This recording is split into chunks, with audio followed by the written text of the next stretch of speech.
Today we're going to look at inserting several different types of objects. We will look at pictures, shapes, icons, and smart art. Let's first look at pictures. When we first insert a picture, it will be treated as if it was just a character. We can change that behavior and we'll explore that with the later object. So I've created two paragraphs with a blank line in between. And on that blank line is where we're going to insert our picture. To insert a picture, go to the Insert tab. And then under Illustrations, we have Pictures, and we've also got Online Pictures. So to insert a local picture, click Pictures.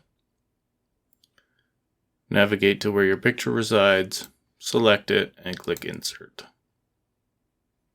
The first thing we might want to do with a picture like this is to crop it and resize it. When you open up the picture, this Picture Tools Format tab will show up. There's a button for the crop tool over to the right under size. Click crop. And you can just drag these handles.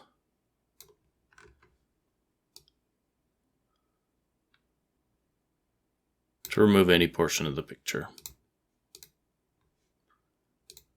Click the button again to stop the tool. With the picture selected, we can grab any of these handles around the edge to either resize it with one of the corners, or we can stretch it or compress it with either one of the side or top and bottom handles.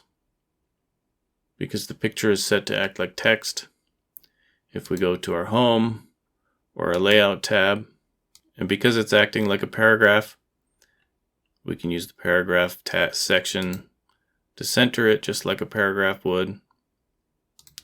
We can use Layout to increase or decrease spacing before or after the image.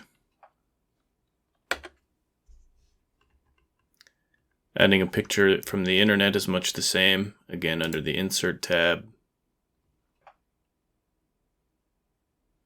Online Picture. And then you can just search for a picture.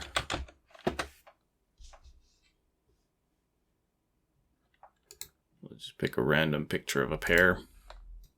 A notable difference is that at the bottom of the image is this section citing the creator.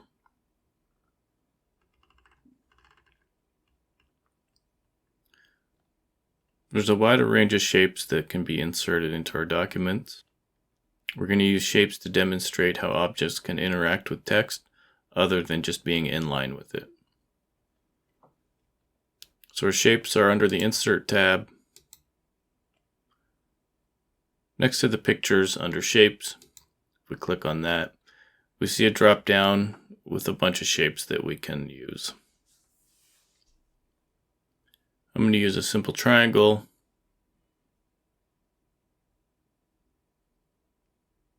I'm going to use a simple triangle for my first demonstration. After clicking on the shape you want to insert, click and drag to draw that out.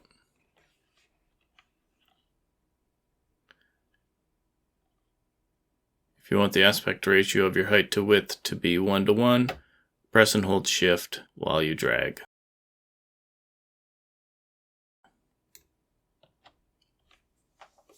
Unlike a picture, Word just drops the shape right on top of the text. We also have the object to put the shape behind the text, or have the text wrap around the object in several different ways. With the shape selected, this square in the top right shows up for our layout options. The first option is in line with text, which treats the object just as a single character and flows with normal text. The second option is square, which will cause the text to wrap around the object. With square selected, text will wrap around this outside limit. The next option is to wrap tight and allows text to encroach on the white space within an object's limit. The next case we're concerned with is top and bottom, which blanks all the lines that the object covers and forces the text above and below it.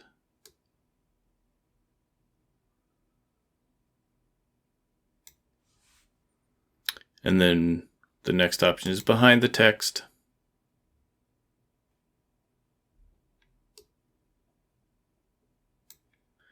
And then back to being in front of the text.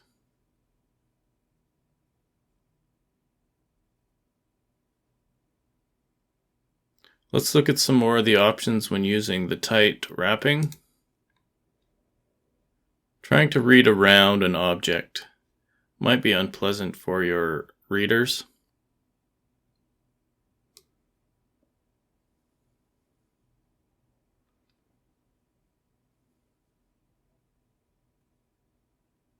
If we go to the layout options again and go down to see more and go to the wrapping tab,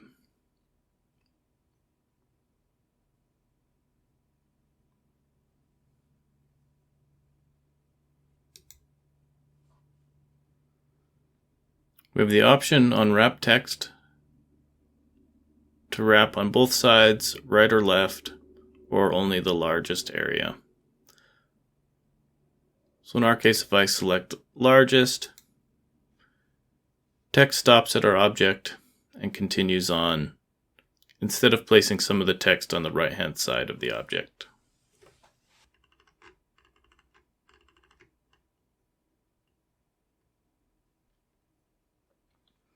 Icons are a form of simple picture. They're also found under the insert next to the shapes. We can select from a category on the left-hand side, or we can search at the top here.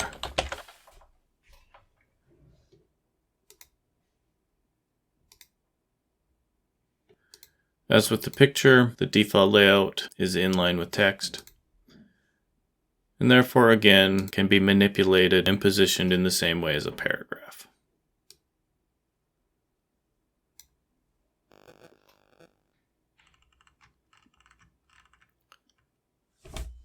To understand what SmartArt is, we'll insert a few and have a look at them.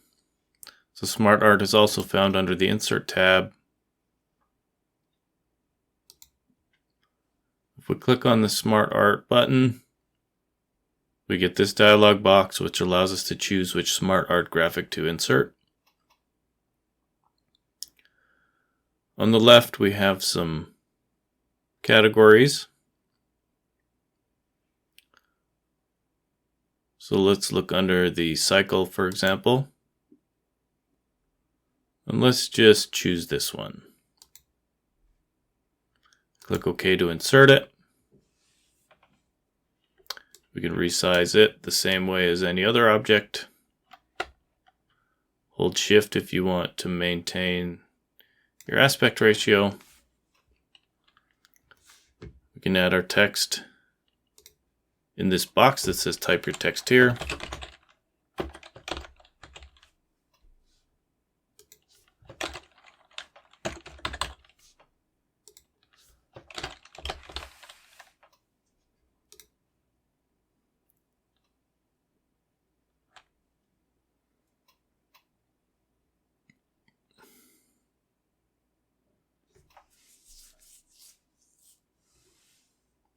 One of the key features of SmartArt is that they expand and contract when you add more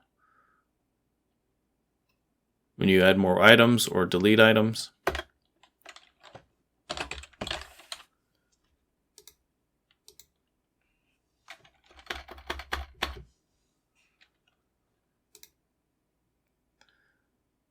Under the SmartArt Tools tab, we have a Design and a Format tab.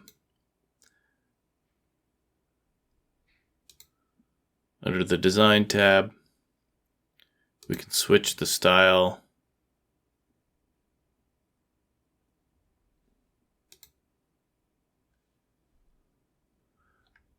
We can switch the layout. We can also change the styles.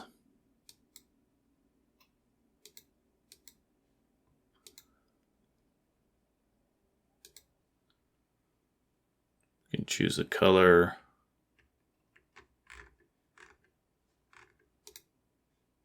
Color theme. colors are dependent on the color theme we have selected for our document. Let's insert another one.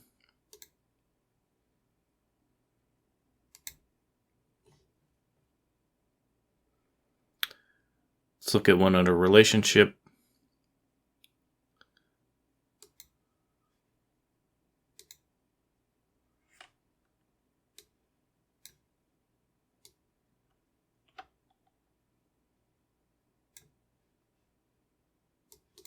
Not a fan of that pink, so I'm going to change it right away.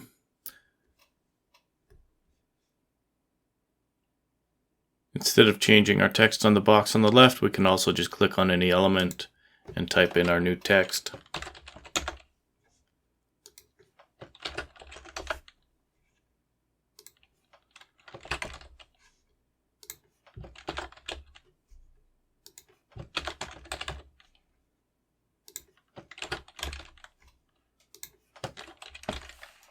Notice in this box we do have a 2-level list. If we want to add an item to left or right, go to the last item in there. Go to the last item on whichever side and hit enter. It adds another level. Notice that as we add items, it will tip to whichever side has the most items on it.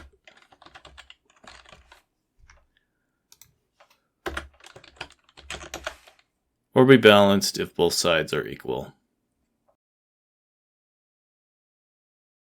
The best way to become proficient at using these objects is to just insert them and explore the options on your own.